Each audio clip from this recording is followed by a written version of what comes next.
you don't make enough money and you feel like, man, your income is just low or you make minimum wage, how are you supposed to get ahead and save money? Well, don't worry, I got you. I'm going to break down how to save money on a low income, even if you make minimum wage. Let's get into it. So if you have a low income, how do you save money? Well, I think first it's important to define what is a low income. And I want to challenge the mindset of someone who believes that they make a low income by sharing with you a quick little story. I once heard this story that if you went to a village and you met a family that made $2,000 a month and they had a father, mother, and 2 kids, and you asked them, how much does it take to live every month? That family would say $2,000. He said, if you went just a couple miles down the road and you met another family and they made $2,500 a month, and you interviewed them and you asked them, you have a mother, father, 2 kids, how much does it take to live a month? And they would say, without a doubt, $2,500. And so the interesting part of the story is what happened to the $500? One family said it takes $2,000 to live, and one said it takes $2,500 to live.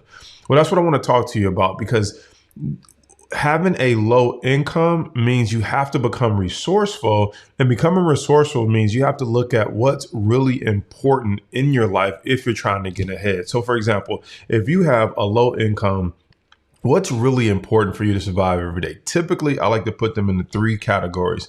Number 1, food. You have to eat. Your body needs food and nutrition to function, so you have to eat. Number 2, you need shelter. If you are, a human being, you need somewhere to lay your head at night, somewhere to feel comfortable, somewhere to feel safe. And so you need a place for shelter.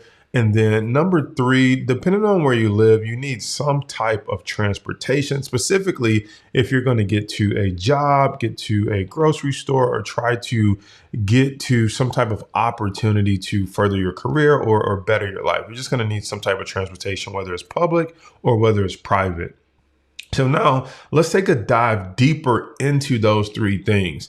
So when you look at what does it take to live off a low income and you want to save or get ahead, you have to be willing to sacrifice to go down to your bare necessities. So if you know you need food, but do you have to eat at the best restaurants? Do you have to shop at the best grocery stores? Or what can you eat on a budget and still get the nutrition that you need so that you can keep that cost to a minimum?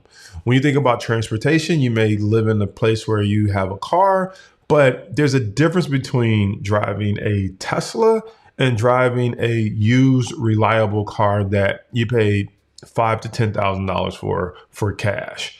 Now, the third piece is shelter. So you're going to need somewhere to live, but do you need the 3-4 bedroom home with the office and den off the breezeway? Or do you just need something like a small apartment or a place that you feel safe in a comfortable neighborhood, but just enough to get by? So when you're living off a low income, you have the ability to really compress. There's a difference between what you want, so you can compress what you want down to what you need. And that usually creates that margin in the first story that I told you about, how one family, same size, lives off $2,000. One family, same size, lives off $2,500. The family that lives off $2,000 has proven that there's a $500 margin of waste or fat that you can cut down. And now that starts to turn into savings. Now, if we were to go more surgical or more into modern times of things that you use, you might want to look at your cable bill and say, is there a way that I can call the cable company and renegotiate my bill? Can I switch from one company to the other and get the deal? And once that deal is over, switch back to the other company. You don't really matter which company you're with. Only thing that might matter is, do I have internet because I work from home, or because my job requirement, or because my kids are doing homeschooling? You don't necessarily care what the company is. You might have to let go of some luxuries, like I like their menu, I like their remote control, or I like their on demand. But remember, we're trying to figure out how to save money on a low income. Once we save enough and eventually get to investing, we can figure out how to start going towards our wants and some of the luxuries. But for now, we might have to deal with some temporary inconveniences like, I don't like the menu of this company, or their internet isn't as fast as this company, but it's fast enough to do what I need with respect to working from home or my kid being on homeschool. The other thing is, when you think about a car, I know one of the things that I did, and one of the things I understood early on was math and numbers. So one of the things that I looked at was car insurance. Most people, when they get car insurance, for example, so this falls under transportation, most people, when they get car insurance, they go for a $500 deductible. A lot of people don't understand that actually might be a big mistake, and here's why. You can have a car with insurance with a $500 deductible, and they say, we're going to charge you, let's just say, $150 a month. Well, if you raise your deductible to $1,000, which is what I did, and we have $1,000 on all our cars, we noticed that our deductible or our monthly insurance charge went, for example, from $150 down to $100. So you mean to tell me I save $50 a month just for going with the higher deductible? Well, what happens is, if you do the math and say, when's the last time have I been in a car accident? If it's been over a year, or in this case, over 10 months, if you can save that $50 for 10 months, you can put that $500 aside. So if you were to get in an accident and you had a $1,000 deductible, you save $500 over 10 months by saving $50 a month. And so now if you get into an accident, you're back down to that $500 deductible. But here's what happens. If you haven't been in an accident in the last 2, 3, 4, 5 years, if your driving kind of stays the same, and as long as nothing changes or you don't get in an accident, you can start to see how saving that $50 a month for 12 months, year number 2, you're like, that's extra $600. Year number 3, that's an extra $1,200. So you can start to see how year number 4, you have an extra $1,800 that you saved being on a quote unquote low income. That's money that you can use to invest in the stock market. That's money that you could use to pay for some type of education or some training that could increase your skill. So I hope I gave you some different ways and ideas to think about how to save money while living on a low income. Now let's transition to if you make minimum wage. I want you to think about minimum wage as the starting point. So here in Michigan, the starting point is $9.25 at the time of this recording. Well, when you think about minimum wage, what is it really saying? It's saying for the skill or the task or the value that you bring to the table is of minimum value. So I'm going to pay you the minimum wage that I can pay someone to do that. Now, don't get that confused. That's not saying you're not a good brother, husband, mother, daughter, good member of society. That's not what this is all about. This is just saying for that task, for that minimum task, that's the minimum wage that people are willing to pay for that. So what I want you thinking about is not they should increase minimum wage or I should get paid more for this. What I want you to do is look internally at your skill set and say, what can I learn to bring more value to people that people are willing to pay for? I'll give you an example. Teachers are some of the most valuable people in this world. But if you ever talk to a teacher, they usually will say, I don't make that much money. I make $30,000, $40,000, $50,000 a year. Yet they're training the next generation. They're training our youth. They're teaching them their manners. They're having the bigger influence sometimes than the parents. However, if you look at a lawyer, right? The teachers are training the kids not to get in trouble, to be a productive member of society. But if you look at a lawyer, once someone gets in trouble, they're willing to pay infinitely more money to get out of trouble than we are to pay teachers who raise our kids and teach them not to get into trouble in the first place. My point is, two different skill sets or pretty similar skill sets. The teachers are raising the kids to not get in trouble. And then you have a lawyer who may catch a kid who did something. Unfortunately, the parents are willing to pay the lawyer that much more to get the kid out of trouble versus what they're willing to pay Mrs. Simmons, the math teacher, or the English and economy teacher, to teach them English and econ and help them become a productive member of society.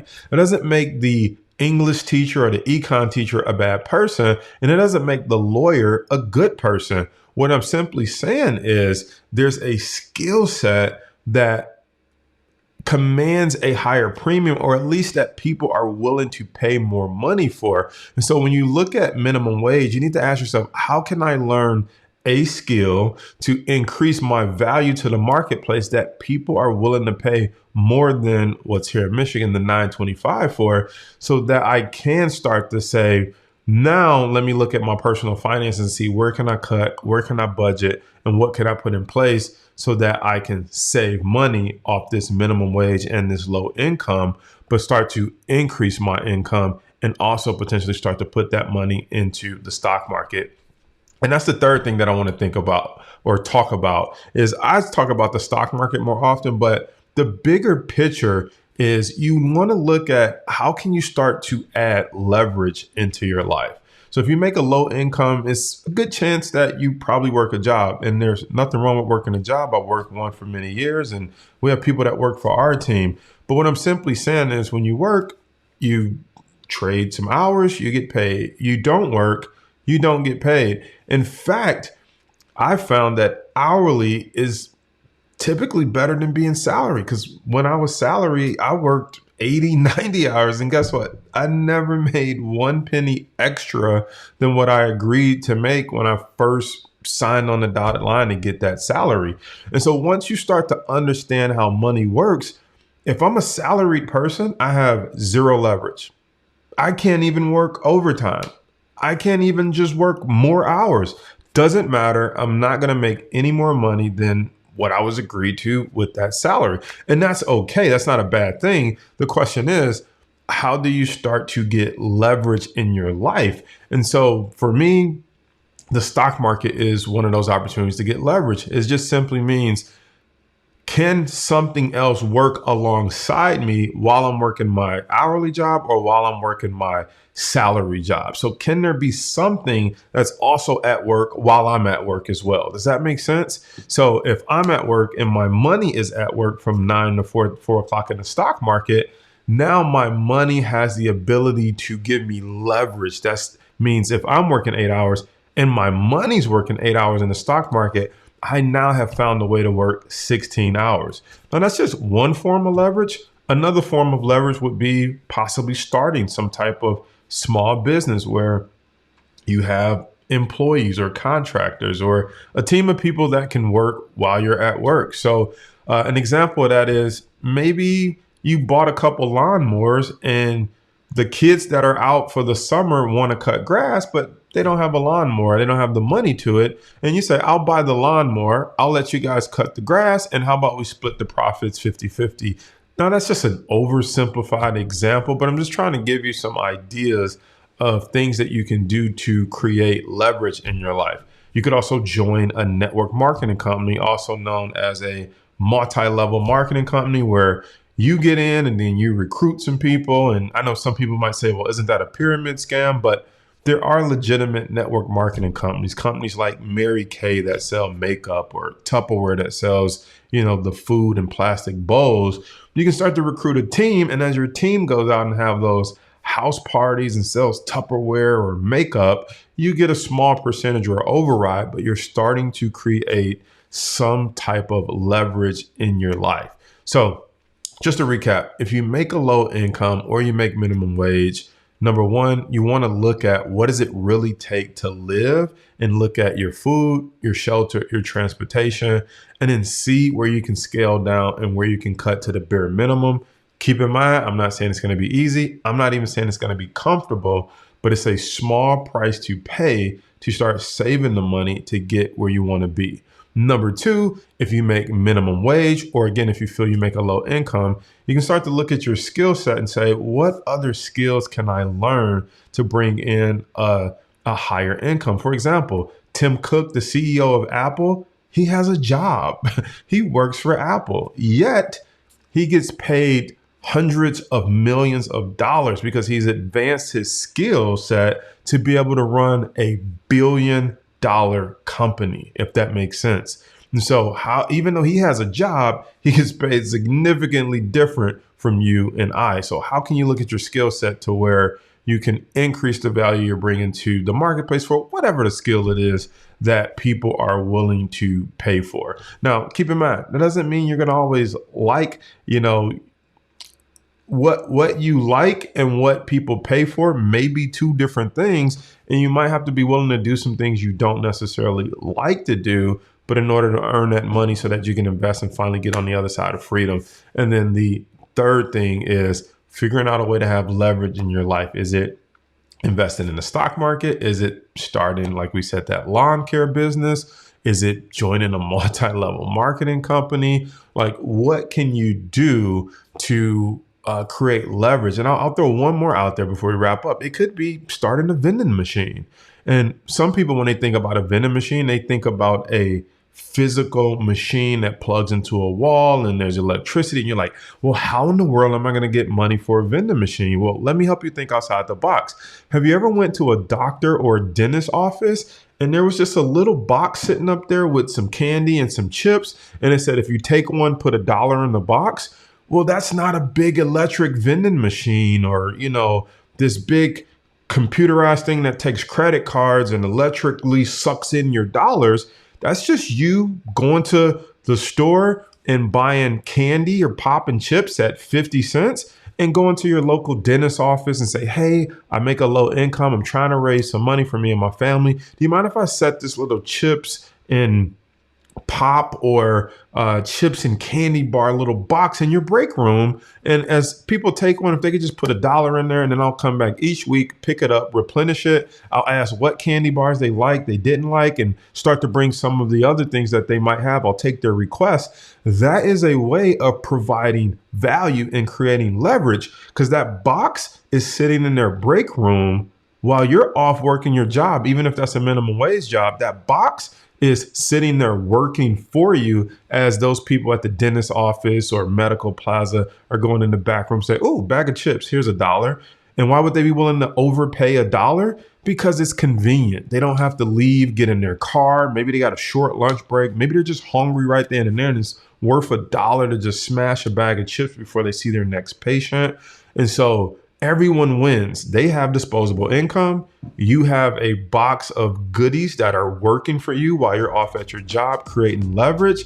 And now you're well on your way to saving money and possibly investing, even if you make a low income or you make minimum wage. So I hope this video has been helpful for you and kind of opened up your mind to the different ways that you can save money on a low income, even if you make minimum wage. And if there's something I didn't think about, I'd love to hear from you in the comments. What are some things that you can cut back on so that you can increase the amount that you can save? Or should I say, what are some of the things you can sacrifice? Because let's be real, it's gonna be a sacrifice. So what are the things you can sacrifice so that you can save some money or create some margin between what you make and what you spend? And then what are some other creative ways that you can create leverage? Can you think of something that I didn't think of, like that dropping that candy box off at a doctor's office? I'd love to hear from you in the comments.